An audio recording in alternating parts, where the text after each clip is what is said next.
Hey, this is the Splenic Flexure Syndrome and Intussusception. I made another video, and I think I might have made two. I can't find if I made one about intussusception and the Splenic Flexure Syndrome, but you need to know this. I know I made one or two about what it's the danger of getting gastroenteritis, the stomach flu, like salmonella stuff, those types of things, but especially the stomach flu with the Splenic Flexure Syndrome. I decided to make this video to say something other than what I'm going to talk about because I got a message, just a message on my YouTube, and it was just another person that obviously suffers with the intractable Splenic Flexure Syndrome.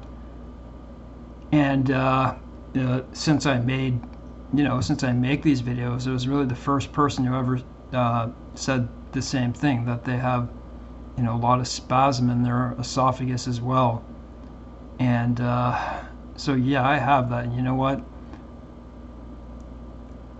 You described it in a way that other people hadn't, that I already understand, and it's not the easiest to explain. But the Splenic Flexure Syndrome, when you eat, and I've made quite a few videos on YouTube. If I go for a walk, when you walk and walk and walk, when you eat and eat and eat and drink, what happens is everything in your ascending colon that goes into your cross-sectional, colon, transverse colon, it gets trapped and it moves up into the splenic flexure. So when you eat, it's beating up against and it's going high up into your rib. And then I guess that's when, like you can see in some of my videos, like my actual personality, the way I am, the restless, the intensity, that's a reflection of what's happening in my colon digging up into my rib. And like you said, there's spasms everywhere. And when your stomach spasms, and especially with the Splenic Flexure Syndrome, are a lot of different things that affect your stomach and esophagus. It goes up into your throat, into your face. I still have to get checked for achalasia because I don't know, I lost a lot of weight. I was like 190 pounds before, that was a long time ago, before a lot of stuff happened to me, but I was. And what was I going to say? So when I got the Splenic Flexure Syndrome is around the very same time as I found it was difficult to breathe. I was bedbound at the same time, which was a nightmare. Buscopan, by the way, Buscopan really works well. It's the best antispasmodic out there. If you're in the US, they don't have it, but they have something. So the name of Buscopan is called also hyoscine, and in the States there is an equivalent called, but I think it's in a long-acting formula. It's called hyoscine. Anticolic, antispasmodic. So what happens is, in so many videos, like I was saying, I go for a walk or a bike ride especially. I come back and I'm like, I always say I was just out. That's why I'm not well. And that's because it's beating up from all that exercise. The more you walk, the more it pushes. And like you said, it's like a key is turned. There's like a timer that, and I'm going to message to you that I just made this video, by the way. I'll do that later. So it beats up against it, and you have the worst colic. I can't think of another abdominal disorder that's worse than this. I can't. Intractable. And it lets go when it wants. All that, stool, gas, air, which is the same thing. It's it stops doing that and it releases. You feel so much better when that happens. So what I found is there aren't a lot of people who have this. I think it's rare. There are people who go to emergency rooms because they've drank so much alcohol or excessive food or both together when they're drunk, and then they have so much colic they have to go to the hospital. And so I don't think a lot of people have this, because I've talked to a lot of people, a lot of doctors. And so, yeah, so I had a lot of damage done to my neck. And I couldn't tell it happened at the same time as I developed the splenic flexure syndrome. I developed mine because I have severe adhesions from a surgery, all the way from the top to bottom of my abdomen, and I developed that. That's how I developed it. Pardon me a second, I'm going to take a sip of water, and I'm going to tell you what happened to me. This is a danger that you should know. Just like gastroenteritis. Sorry, I can't touch my cable or it'll shut the video off here. Pardon me a second.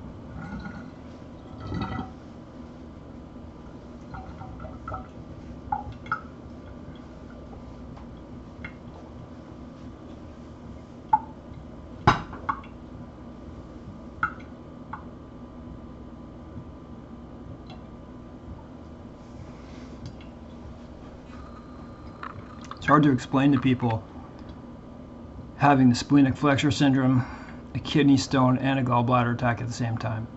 That's my normal life. So these are two dangers together. I developed something called intussusception. I'm going to tell you what happened to me if you have the splenic flexure syndrome. I'm not sure if it was caused by something in my colon. I have severe adhesions, so I don't know if it was that. But it's kind of scary, because if I get gastroenteritis again, the stomach flu, I could get intussusception again, and that's very dangerous. You can die. And you need, in most cases, I think it's like more than 95% of cases, you need immediate surgery on your colon, on your intestines. So this is what happened to me. I remember I went out for a walk the previous day. I wasn't feeling well. I went out for a walk in the woods. I was quite irritable. I didn't know why. Something was developing. Ate my dinner that night, went to bed, and I woke up at like, I don't know what it was, 9 o'clock in the morning. And I just had this awesome feeling of nausea, and it was like a rising feeling, and it was like traveling, going across my stomach. And I thought, okay, I'll try to sleep this off, and but I couldn't, and it got even stronger. I knew in my head right away, what am I going to do? I have multiple intractable pain disorders, like really, like, you know, the pain suicide diseases. And I knew that I was in trouble right then, because I felt like vomiting. I got up on the edge of my bed, and before I even put my feet over, I vomited, like, and it was green bile, which isn't good. And it was on my floor. Then I put my legs over my bed. I didn't really tell this in full. And I just vomited again. I'm like, if I can't take my opiate, I'm in trouble. Like, I'm in a lot of trouble. Like, I'm pretty sick in the morning times. Like, I take my meds, and then I'm okay. But it takes like an hour. So I'm like, I have to forget the food. Actually, no, I took out my food anyways. And I tried to take my medication, and I'm like, just take the opiate first. I had a bit of water, got down to my stomach, and I vomited it up. Did it again, vomited it up. I'm like, I can't waste my opiates this way. I'm like going back. I was repeatedly vomiting in my bathroom on the floor. No, like I'm on the floor vomiting in the toilet. And I had the stomach flu twice, 2 other times in my life, but more than 20 years ago. And I thought, there's something different about this. I know there's something. I didn't know what it was for sure, but if it was in my head, I knew that there was something wrong. Green bile, number one, isn't good. So I remember I called my dad and I said, I think I'm going to have to call an ambulance. I'm like, it's that bad. Because I wasn't sure if I wanted him to take me or not, because you have to go through a long process with the ambulance. But I had to call 911, and they came and they got me, and I had no meds in my body. I have adhesive arachnoiditis, like CRPS, RSD in my whole body. No pain meds at all, nothing for my abdomen. I couldn't take anything. I was in a bad state. I was like, when they were taking me out in the hallway, I was vomiting. I was just vomiting a lot. Took me in a very painful ride to the hospital. I got there, and then I was vomiting there, vomiting on the floor. Then what happened? They brought me from one place to another, and I was sitting in a hallway outside of a room. I'm like, why aren't they taking me in yet? And I couldn't even sit in the chair. I get down on my knees and I bent over the chair. Okay? Something's wrong. My legs. I have adhesive arachnoiditis, so I have the most leg pain in a pain disease that there is already. So I know leg pain. But the leg pain was amplified, I would say, about 3 times. I'm like, what the hell is this, man? And it was like maybe an hour and a half later, my dad came, and I had to get him to beat my legs with his hands. My legs were in so much pain. The stomach flu doesn't do this, and either do my pain diseases, but it sure amplified it. Pardon me a second again, I gotta take some water, hold on.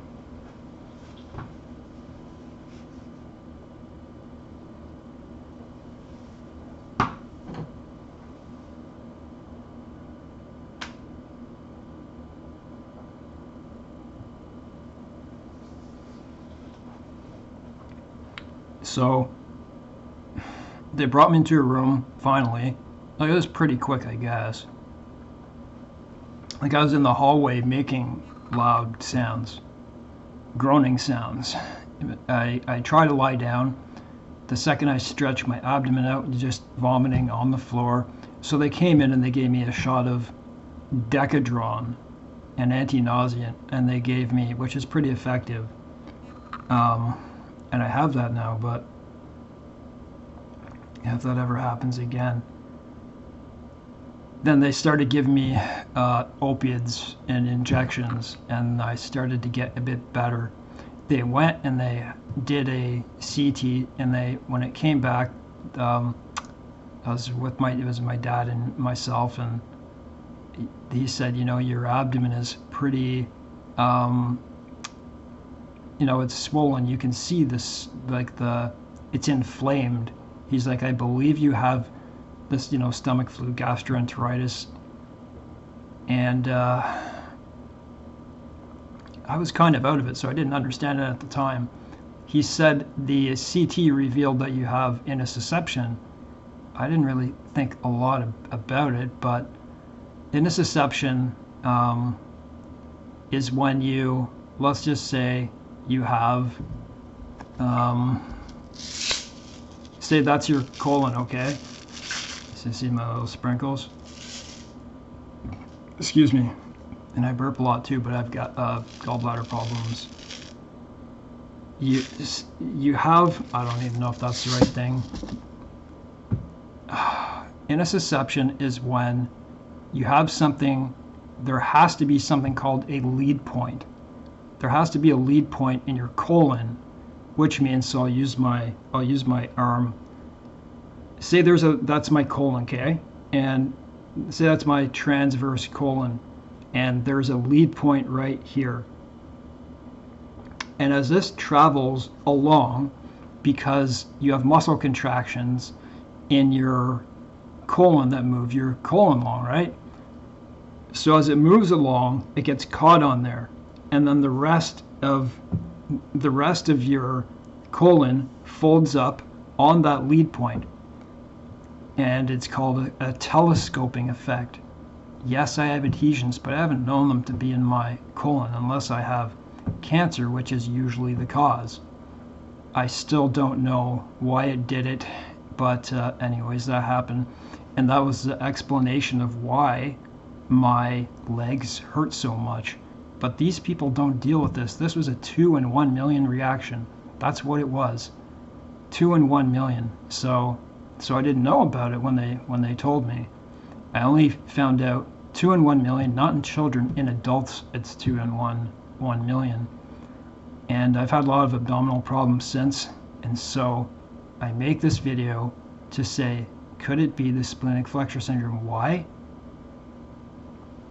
Well, if you have it, you know, just like I said at the beginning,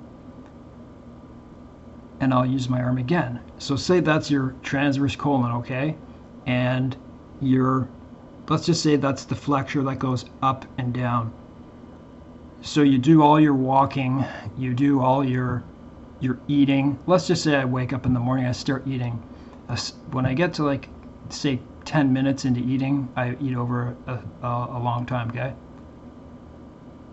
You know, your colon moves along. Everyone's colon moves along, but it's just a lot worse with splenic flexure. So start eating, and it starts beating up against it and going up into that top corner. Is it possible that, and like I said, right, it can unlock itself. Let's just say it can unlock itself totally and go back down after, say, an hour after you stop eating. You have to stop eating for it to let go. But my point is it possible that it's blocking it? Did my stomach flu build up so much, you know, inflammation, and then you get colic, of course it's stool, gas, whatever. I'm not ashamed to say that, right? Because that's what it is. The stomach flu is so inflamed. That's what it does. And is it possible that the number one danger is, yeah, it starts to block it. If your colon's up like that and you have the stomach flu with the splenic flexure syndrome is going to be literally 3 times as hard to get over. Your restlessness is going to be so much more. You're going to have pain through your back, pounding heart. With a normal person, it's going to be a lot of restlessness, a lot of pain too, but it's not nearly as bad. So is it possible that so much builds up during gastroenteritis that I got intussusception? I don't know the answer. All I know is I got intussusception, and I was lucky to walk away from it. Go look at the statistics for an adult. Like, by God, I walked away from that. Like, I had a surgeon come in and talk to me. I didn't even know why they were there. I just went through absolute hell. And it was only really when I got home I started looking at him like, holy cow. So they did another CT before I left, and they said it was okay. But then I walked away with severe abdominal distension since that time, which indicates that I'm probably getting intussusception over and over chronically now.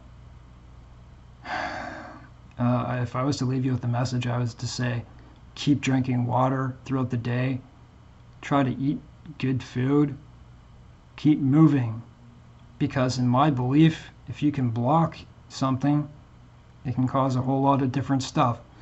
And so one of the reasons I made this when that person made that comment is because you're right. Doctors need to know this, and that's what a lot of people face with rare disorders, right? When you walk into a hospital, they may not have the medication you need. They may not have the right protocol to even know what's happening.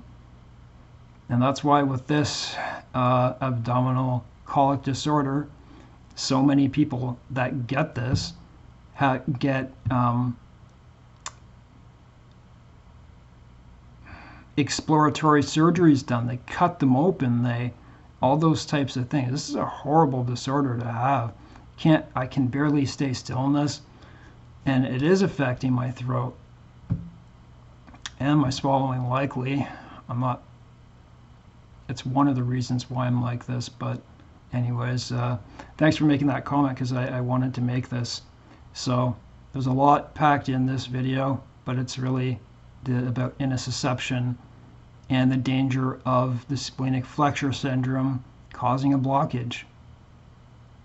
And also if you happen to have adhesions.